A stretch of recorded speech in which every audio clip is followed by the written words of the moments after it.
So I often ask people, if we could create a system, a pipeline, a streamline, if you will, of dedicated, responsible teachers to enter into public schools every single year, and even still create a system where we actively recruit dedicated, responsible people to enter into the profession, enter into colleges of education, would that be a viable option for public schools?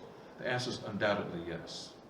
That was the idea behind the research behind human capital investment, creating visionary change agents for urban schools.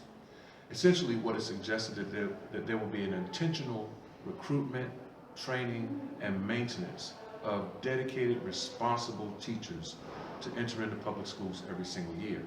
What it will require of colleges of education was that they actively seek a role in P-12 schools to be able to identify potential teachers and begin nurturing that relationship as early as the 3rd or 4th or 5th grade when you see students of promise. It would also then require that we actively incentivize and recruit those students the same way that athletic programs actively enter into the living rooms of 7th and 8th and 9th graders to start that relationship with the student and the parent, to groom that athlete and watch him over time to actively have a successful athletics program. Teachers of education could take that same model and approach.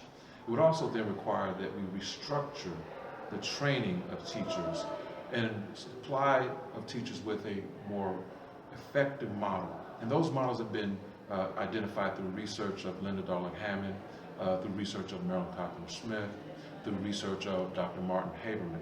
So we know that the research is out there about effective models of teacher education. Why would we do this? Well, the research continually suggests that dispositions still matter, that teacher dispositions that are developed intentionally matter most in public schools.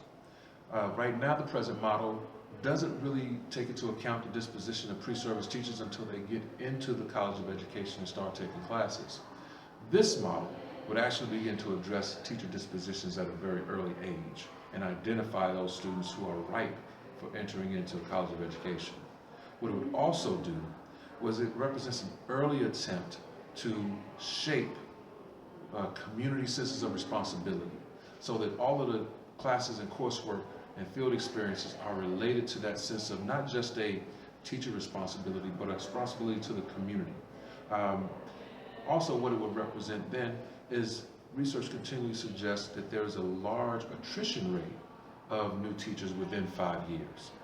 This hopefully would eradicate that by being intentional about the types of people that are allowed to enter into the colleges of education and then into the teaching profession, and really do the work of working on their dispositions, on their habits of mind, on their ideologies, so that they have the correct ideology to enter into public schools.